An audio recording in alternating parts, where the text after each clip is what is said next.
Hi guys, this is Manu Mishra. So welcome back with the session जिसमें आज हम लोग 11th ऑफ नवंबर के द हिंदू न्यूज़पेपर का एनालिसिस करेंगे। So here we start the analysis of today's newspaper. हाँ, before we start the analysis एक important बात। आज का जो एनालिसिस होगा 11th ऑफ नवंबर के न्यूज़पेपर का एनालिसिस होगा, आपको थोड़ा सा लेट मिलेगा। Reason being due to some health emergency. मेरा जो एनालिसिस की क्लास थी मैं थोड़ी लेट ली। Okay, so will get around 3:30 के अराउंड आपको ये एनालिसिस मिल जाएगा before 4 and because of some health emergency. Okay, so now here we start the analysis of today's newspaper. So the first news, what happened? Corona आया। Corona के समय एक scheme चल रही थी एमपी लेड, जो कि बहुत सालों चली आ रही थी। ठीक है, एमपी लेड। अब एमपी लेड की हम बात करें तो MP LAD stand for member of parliament local area development scheme. तो इसमें हर एमपी को 5 करोड़ रुपीस पर ईयर मिलता था, और अपने एरिया में जब वो एग्जीक्यूटिव फंक्शन करता था तो उसके डेवलपमेंट के लिए, अपने एरिया के डेवलपमेंट के लिए वो फंड का यूज करता था। जैसे कि हम जब एक एमपी है, मेंबर ऑफ पार्लियामेंट, तो मेंबर ऑफ पार्लियामेंट दोनों रोल प्ले करता है। एक एग्जीक्यूटिव का भी रोल प्ले करता है, लेजिस्लेचर का भी रोल प्ले करता है। जब सारे एमपीज पार्लियामेंट में बैठते हैं तब वो लेजिस्लेचर के पार्ट होते हैं।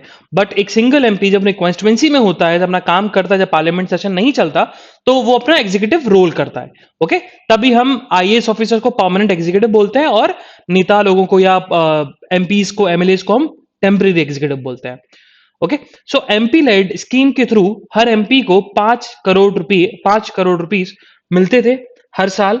एंड वो 5 करोड़ रुपए खर्च करते थे अपने एरिया के डेवलपमेंट के लिए। लेकिन कोविड के समय for the 2 financial years government का डिसीजन था कि भाई कंसोलिडेटेड फंड ऑफ इंडिया में पैसा लाने के लिए और हेल्थ में लगाने के लिए पैसा हमें कम पड़ रहा है, इसी के लिए जो एमपी लेड स्कीम है वो हम बंद कर रहे हैं, और वो पैसा हेल्थ सेक्टर में लगाया जाएगा, कोविड 19 को टैकल करने के लिए लगाया जाएगा। तो 5 करोड़ रुपए जो मिलते थे, और 2 फाइनेंशियल ईयर तक बंद कर दिया था, 2020, 2021, 2021 से लेकर 2022। लेकिन कल गवर्नमेंट ने एक ऑर्डर निकाला, उस ऑर्डर में बोला कि भैया एमपी लेड स्कीम जो थी वो हम फिर से स्टार्ट कर रहे हैं। अब हर एमपी को एमपी लेड स्कीम के थ्रू पैसा मिलेगा, बट हाँ, 5 करोड़ नहीं, लेकिन 2 करोड़ रुपीस मिलने वाले हैं। तो जो गवर्नमेंट का जो पहले डिसीजन था कि 2 साल तक बंद रहेगा एमपी लेड स्कीम, एमपीज को पैसा नहीं मिलेगा, उन्होंने 1.5 साल पहले ही खत्म कर दिया स्कीम को रोकना। अब स्कीम को उन्होंने फिर से स्टार्ट कर दिया, बट हाँ, उन लोगों को सिर्फ अभी 2 करोड़ रुपए मिलेंगे। और इसी के इसी के रिटेलिएशन में जो हमारे आईबी मिनिस्टर है अनुराग ठाकुर ने बोला है कि इससे ये पता लगता है कि कंट्री की इकोनॉमी जो है वो लाइन पे आ रही है। जो लोग बहुत बड़ा स्पेकुलेशन था ना कि इकोनॉमी गिर रही है, और एमपी लेड स्कीम के थ्रू पैसा जो था, जो कि एमपी डेवलपमेंट के लिए पैसा लगाते थे, उनकी स्कीम बंद कर दी, तो मतलब इंडिया की इकोनॉमी जो है वो थोड़ी सी डगमगा रही है। तो अब इससे ये समझ में आ रहा है, इससे ये लेसन मिल रहा है लोगों को कि भैया जो इंडिया की इकोनॉमी है, कंट्री की इकोनॉमी है, वो अब ट्रैक पे आती जा रही है। Moving further, so what happen, तो थर्ड रीजनल सिक्योरिटी डायलॉग चल रहा है, इंडिया में हुआ।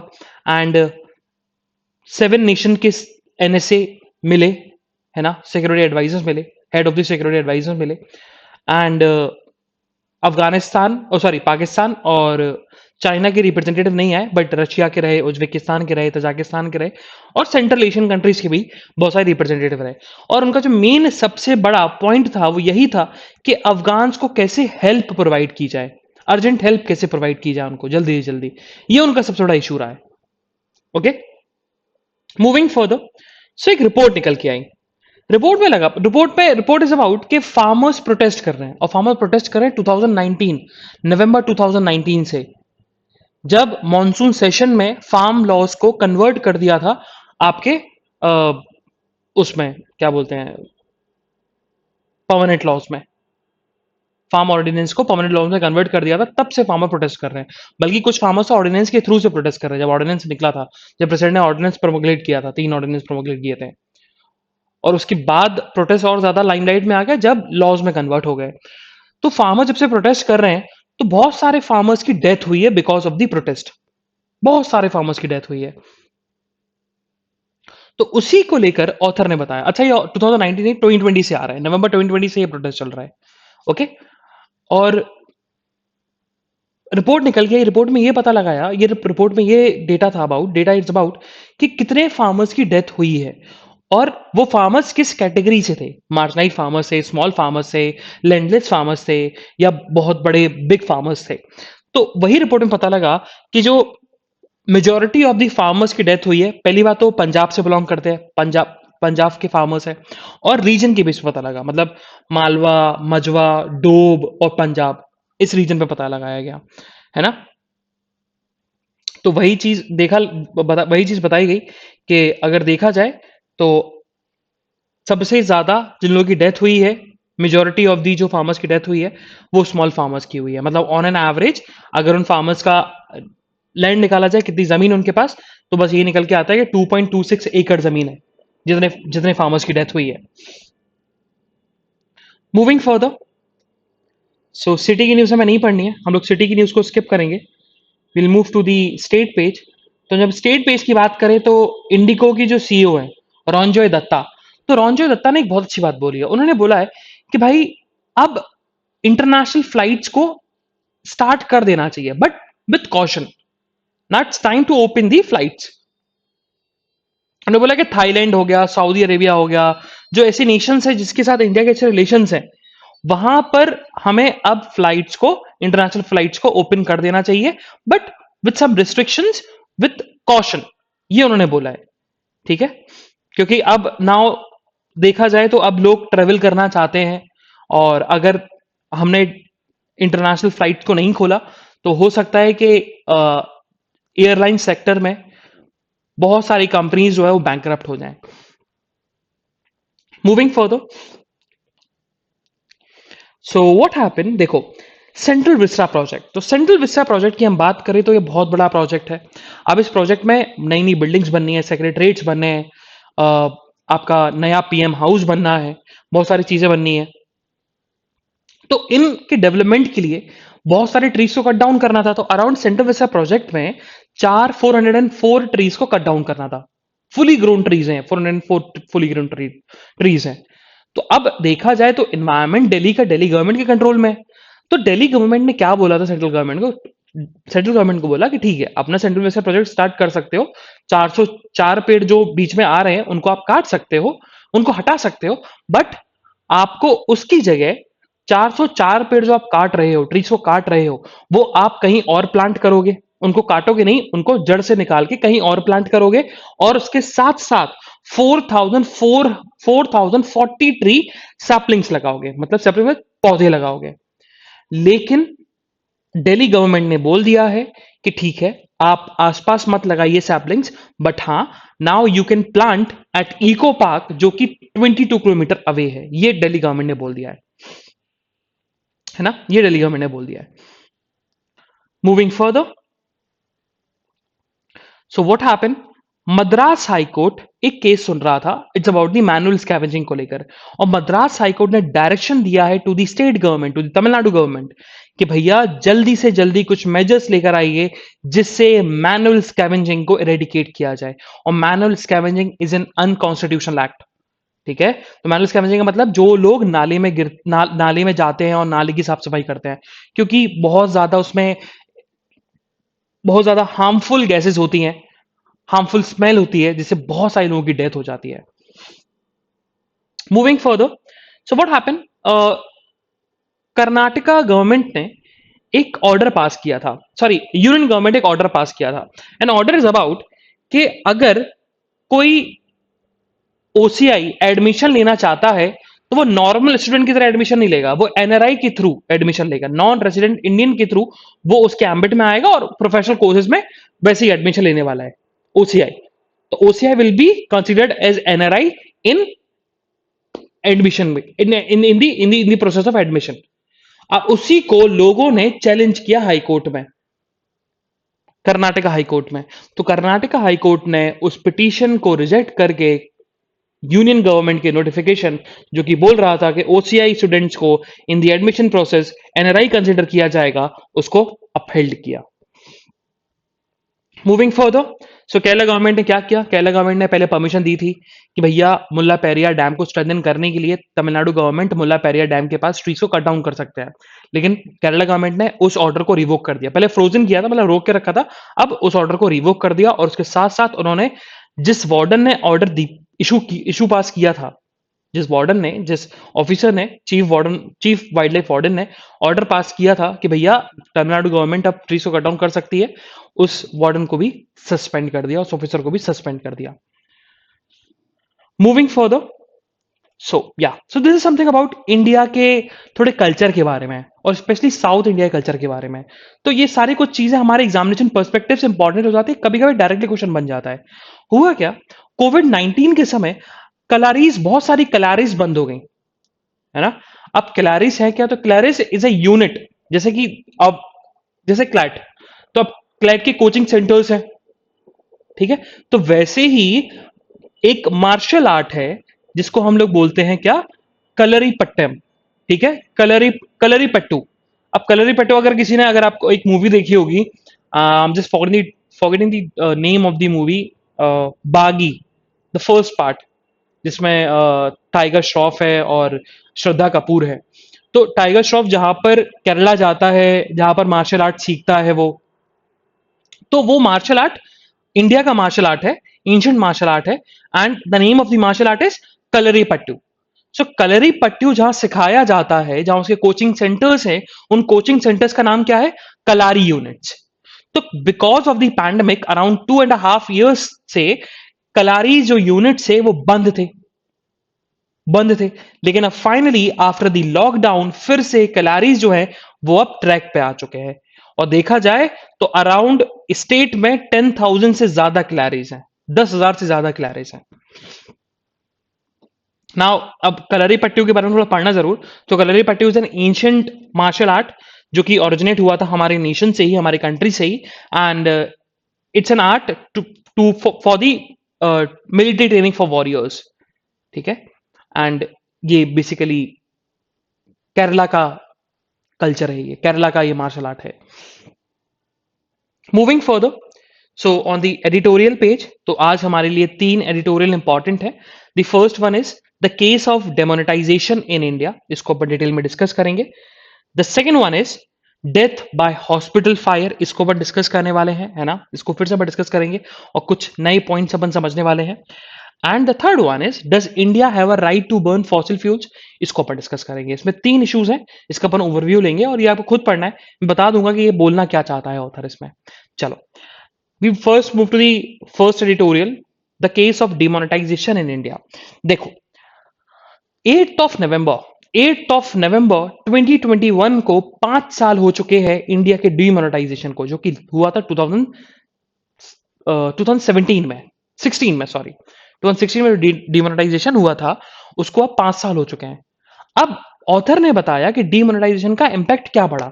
तो देखा जाए, जब डिमोनेटाइजेशन आया था तो ऐसा नहीं है डिमोनेटाइजेशन इंडिया में पहली बार आया, नहीं, इंडिया में आ चुका है। 1948 में आया था, 1978 में आया था, 2 बार डिमोनेटाइजेशन आ चुका, दोनों बार डिमोनेटाइजेशन जो है वो फेलियर रहा है, सबसे बड़ा फेलियर रहा है, दोनों बार डिमोनेटाइजेशन। और गवर्नमेंट ने without any reading the previous demonetisation के बैकड्रॉप्स इंडिया में फिर से डिमोनेटाइजेशन लाके रख दिया।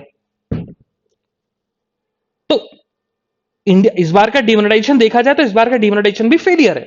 अब गवर्नमेंट डिमोनेटाइजेशन लेकर क्यों आई थी? उसके कुछ कुछ पॉइंट्स है। पहला पॉइंट था कि हम ब्लैक मनी को वापस लेके आएंगे, है ना। अब हम जब ब्लैक मनी की बात करें तो देखा जाए तो ब्लैक मनी वापस कैसे आता? कि जो लोगों ने पैसा स्टोर करके रखा हुआ था, टैक्स नहीं दिया हुआ था। लेकिन गवर्नमेंट की खुद की रिपोर्ट आई, गवर्नमेंट ने बताया कि 99.3% ऑफ द नोट जो है वो चेंज हो गए थे, बैंक्स में चेंज हो गए थे। तो इसका मतलब यह है कि जिन पर्सन के पास ब्लैक मनी था भी, उन्होंने मनी लॉन्ड्रिंग के थ्रू उस ब्लैक मनी को फिर से अपनी ही व्हाइट मनी में कन्वर्ट कर लिया। पैसा गवर्नमेंट के पास पहुंचा ही नहीं, ब्लैक मनी रेडिकेट हो ही नहीं पाया, क्योंकि 99.3% ऑफ दी जो बैंक नोट से, 500 हजार के नोट से, वो तो चेंज हो गए। तो ब्लैक मनी कहां रहा? दूसरा जो उनका था कि भैया कि हम लोग डिजिटलाइजेशन लेके आएंगे, डिजिटल मनी लेके आएंगे, कैश का कम यूज होगा।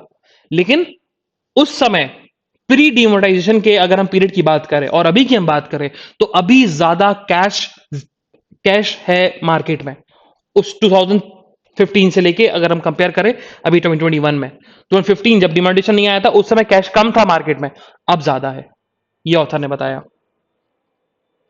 ओके, देन उन्होंने ये बोला था कि अब लोग ज्यादा इनकम टैक्स फाइल करेंगे, इनकम टैक्स ज्यादा लोग देंगे। लेकिन हाँ, ये बात तो है कि आरटीआई लोगों ने ज्यादा फाइल किया है, इनकम टैक्स रिपोर्ट ज्यादा लोगों ने फाइल की है, बट गवर्नमेंट के पास टैक्स ज्यादा नहीं आया, गवर्नमेंट के पास टैक्स ज्यादा नहीं आया, उतना ही परसेंट अभी भी लोग टैक्स दे रहे हैं। सो देखा जाए तो गवर्नमेंट का डिमोनेटाइजेशन, जो तीन उनके पॉइंट्स थे कि हमें तीन पॉइंट्स के बेसिस पर और ये चीजें आएंगी, ब्लैक मनी हम लोग वापस आ जाएगा, जो है डिजिटलाइजेशन आ जाएगा, एंड कि इन लोग अब इनकम टैक्स ज्यादा फाइल करेंगे, इनकम टैक्स अब ज्यादा लोग पे करेंगे, ये तीनों चीजें फेलियर रही। तो फिर गवर्नमेंट ने क्या बोला, फिर गवर्नमेंट ने क्या बताया था कि जब ये तीनों चीजें फेल होने लगी तो लोग लाइन में लगे हुए थे, तो एक पब्लिक में आउटरीच हो गया कि भैया कि गवर्नमेंट का जो स्टेप था ये फेलियर रहा। तो गवर्नमेंट एक नैरेटिव पैदा कर दिया, और गवर्नमेंट एक नैरेटिव क्या पैदा किया, गवर्नमेंट ने एक नैरेटिव पैदा कर दिया कि जवान हमारे जो जवान है वो बॉर्डर पे खड़े हैं और आप एटीएम के लाइन में खड़े नहीं हो सकते। तो एक नेशनलिज्म की फीलिंग जगा दी लोगों में। तो अब लोग गवर्नमेंट के अगेंस्ट नहीं जा सके, अवतार ने समझाया। और फिर जो बोलते थे कि भैया कि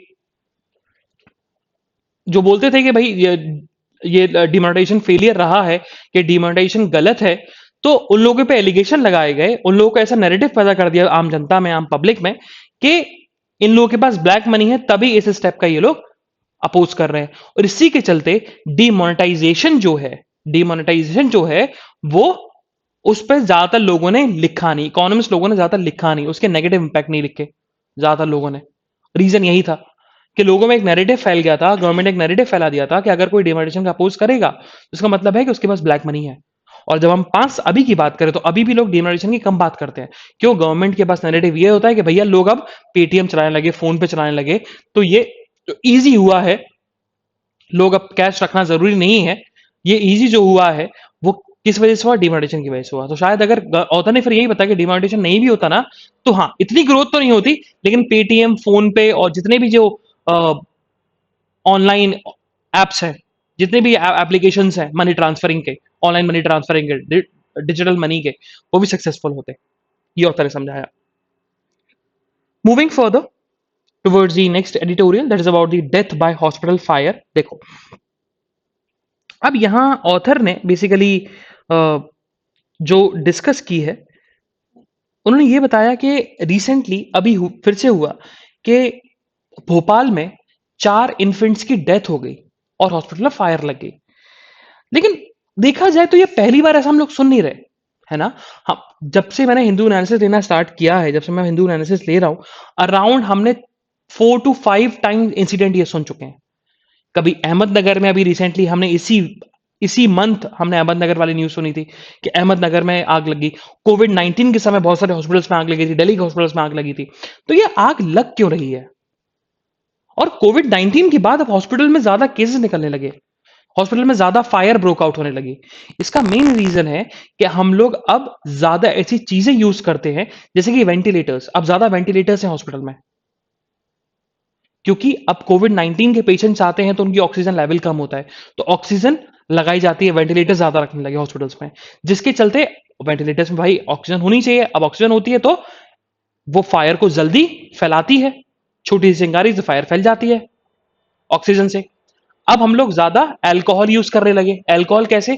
क्योंकि हम लोग अब ज्यादा सैनिटाइजर यूज करने लगे, हर डॉक्टर भी सैनिटाइजर यूज करता है, हर पेशेंट सैनिटाइजर यूज करता है, अगर किसी को कट भी लगता है तो वहां पर सैनिटाइजर लगता है। तो सैनिटाइजर में क्या है? अल्कोहल है। तो ऑथर ने यही बताया कि भाई तो देखा जाए तो अब हॉस्पिटल्स में ज्यादा अल्कोहल यूज होने लगा, ज्यादा वेंटिलेटर्स आने लगे, इक्विपमेंट्स आने लगे। तो ऑथर का फाइनली यही कहना है कि अब आईसीयूज जो हैं, इंटेंसिव केयर यूनिट जो हैं, जहां पर वेंटिलेटर्स रखे जाते हैं, जहां पर ऑक्सीजन सिलेंडर्स रखे जाते हैं, उनके लिए एक प्रॉपर अलग से बिल्डिंग बनाई जाए और प्रॉपर मेजर्स फॉलो किया जाए, जो कि हॉस्पिटल अथॉरिटी पब्लिश करती है, मेडिकल अथॉरिटी जो पब्लिश करती है, वो हर हॉस्पिटल को मेजर्स फॉलो करनी चाहिए, और इस चीज के लिए हम एक अथॉरिटी बनानी चाहिए कि वो हर हॉस्पिटल में जाके चेक करेगा कि हर हॉस्पिटल उन मेजर्स को फॉलो कर भी रहे हैं या नहीं कर रहे. Moving further towards the next editorial, that is about the do India have a right to burn fossil fuels? Okay, so अब ऑथर ने यहां पर बेसिकली जो तीन चीजें उन्होंने बोली हैं ऑथर ने. पहली चीज उन्होंने बोली, पहला उन्होंने पॉइंट रखा कि देखो कोई डाउट नहीं है, ऑथर ने सवेरे समझाया कोई डाउट नहीं है कि इंडिया ने फॉसिल फ्यूल कम इस्तेमाल किया, वो कम इस्तेमाल किया comparatively to the developed nation. लेकिन उस समय डेवलप्ड नेशन के पास भी कोई ऑल्टरनेटिव था नहीं. तो हम क्या ऐसा एलिगेशन लगा सकते हैं डेवलप्ड नेशन को कि भैया आपने फॉसिल फ्यूल ज्यादा इस्तेमाल किया है हमसे, और इसके चलते हम भी उतना ही लेवल का फॉसिल फ्यूल यूज करेंगे जितना आपने किया है? तो जब अब कंट्री के पास अल्टरनेटिव है, जरूर महंगा पड़ रहा है, जरूर कॉस्ट ज्यादा है उसकी, लेकिन हमें एनवायरमेंट को बचाने के लिए, फॉर द सस्टेनेबल डेवलपमेंट के लिए, हमें फॉसिल फ्यूल को यूज कम करना पड़ेगा. दूसरा उन्होंने एक पॉइंट रखा. उन्होंने एक पॉइंट यह रखा कि देखो इकोनॉमिक डेवलपमेंट के लिए एनर्जी की जरूरत पड़ती है, तो इट डजेंट मीन कि एनर्जी जो है वो कोल की बर्निंग से ही आए, हम कोल का प्रोडक्शन बनाना पड़े, जरूरी तो नहीं है. हमारे पास अल्टरनेटिव है, हमारे पास जब एनवायरमेंट फ्रेंडली एनर्जी है तो हमें उसका यूज करना चाहिए, चाहे वो कितना भी कॉस्टली हो. ओके, एंड सेकंड जो है वो यही है, बेसिकली उसी से रिलेटेड है कि टेक्नोलॉजी. तो हाँ, इस बात पे ऑथर जरूर एग्री करते हैं कि जो डेवलप नेशन है उनको ट्रांसफर ऑफ टेक्नोलॉजी करनी चाहिए.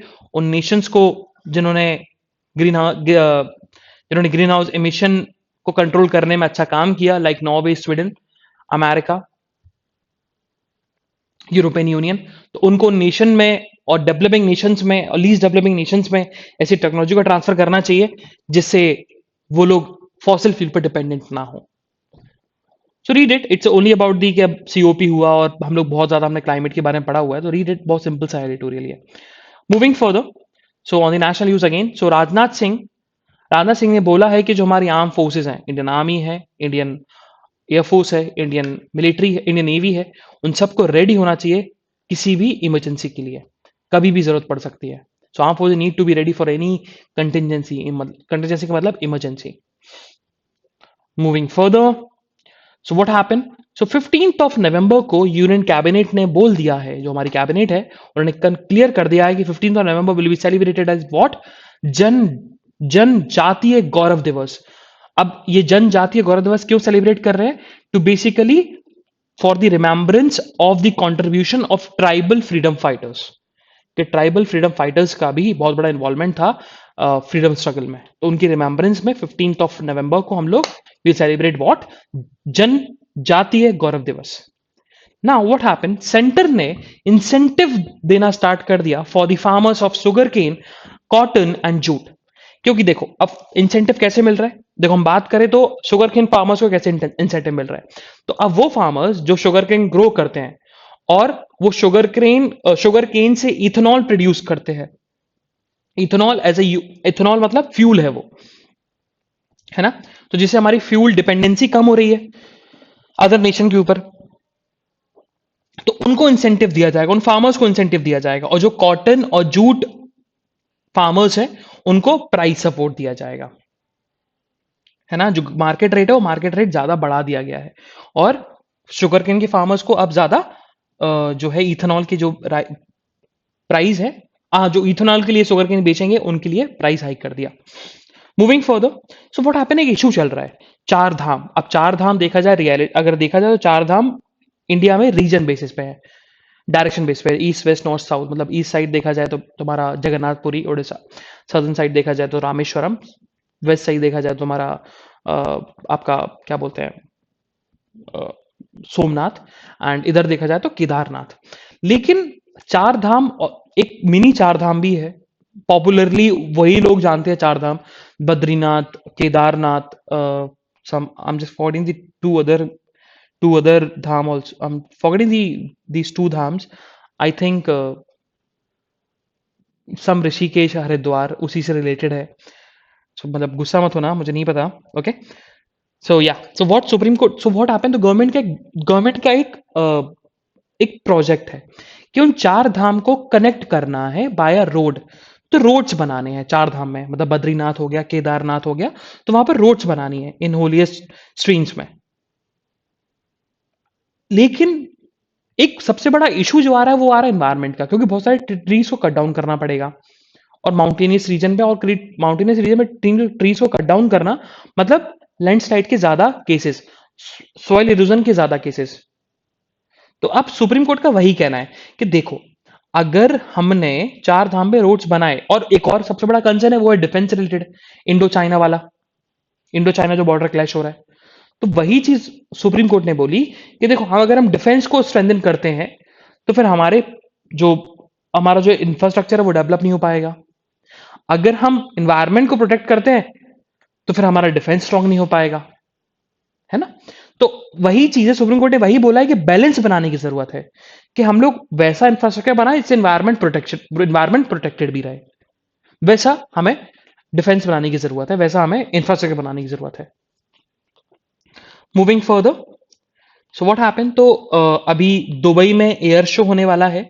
तो इंडिया जो है, इंडियन एयरफोर्स अपने प्लेन्स को उस शो में बेसिकली प्रेजेंट कर सकती है। जो अभी HAL ने, हिंदुस्तान एरोनॉटिकल लिमिटेड्स ने एक नया LCA बनाया, लाइट कॉम्बैट एयरक्राफ्ट तेजस। तो वो शायद शो हो सकता है हमारे दुबई एयर शो में नेक्स्ट वीक जो होने वाला है। मूविंग फर्दर, सो नेपाल के जो आर्मी चीफ है जनरल प्रभु राम, आर्मी चीफ जनरल प्रभु राम शर्मा, तो इंडिया में और नेपाल के बीच में इतने अच्छे रिलेशंस हैं कि इंडियन आर्मी के चीफ को ऑनरी पोजीशन दी जाती है, ऑनरी रैंक दी जाती है नेपाल गवर्नमेंट के थ्रू। और नेपाल के आर्मी चीफ हैं उनको इंडियन गवर्नमेंट ऑनरी रैंक देती है जनरल का।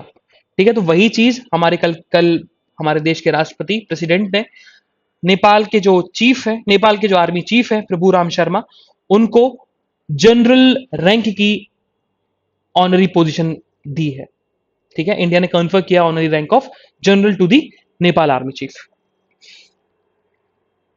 Moving further, so on the world news में क्या, सो दलाई लामा, जो कि बेसिकली रिलीजियस लीडर है, या हम बोल सकते हैं स्पिरिचुअल लीडर भी हैं, रिलीजियस लीडर भी हैं, और एक कम्युनिटी के भी लीडर हैं तिब्बतन्स के लिए, लामास के लिए। एंड उनका यही कहना है कि देखो, मैं बहुत बुढ़ा होता जा रहा हूं, और हाँ, मेरी एक इच्छा ये है कि मैं चाइना ट्रेवल करूं, चाइना जाऊं, but I want to stay in India, I want to remain in India. उनका ये स्टेटमेंट है, क्योंकि उनका ये कहना है कि जो बीजिंग मेनलैंड में जो गवर्नमेंट है वो डिफरेंट कल्चर को रिकॉग्नाइज नहीं करती। ये उनका सबसे बड़ा कंसर्न है। मूविंग फर्दर, सो 2014 की Nobel peace prize winner Kailash Satyarthi भी थे, उनके साथ साथ एक और थी मलाला यूसुफजई, जो कि पाकिस्तान से बिलोंग करती है। उन्होंने चाइल्ड एजुकेशन पर, गर्ल्स चाइल्ड एजुकेशन में उन्होंने बहुत ज्यादा काम किया। तो उनकी अब शादी हो चुकी है बर्मिंगम में, उनकी शादी हो चुकी है, उन्होंने अनाउंस किया है, she got married. Moving further, so जो यूनाइटेड स्टेट्स के स्पेशल एनवॉय हैं फॉर अफगानिस्तान, आपके थॉमस वेस्ट, वो अब पहली बार विजिट करेंगे अफगानिस्तान में, और वहां की तालिबान रिप्रेजेंटेटिव से मिलेंगे, तालिबान गवर्नमेंट से मिलेंगे। उनका वही काम होगा कि भाई इंडिया, सॉरी, वही काम होगा कि USA और तालिबान गवर्नमेंट के बीच में रिलेशन को सेटअप करना। ठीक है, कोई डिस्टर्बेंस या कोई बेसिकली कोई क्लैश ना हो US और तालिबान गवर्नमेंट के बीच में। सो इकोनॉमिक न्यूज में ऐसे कुछ न्यूज नहीं है जो हमारे एग्जामिनेशन पर्सपेक्टिव के लिए इंपॉर्टेंट हो। Same goes with the sports news. So this is the analysis of today's newspaper. हम लोग कल फिर मिलेंगे with some exciting news, some exciting current affairs. तब तक के लिए bye bye, have fun and enjoy your day. Bye bye guys.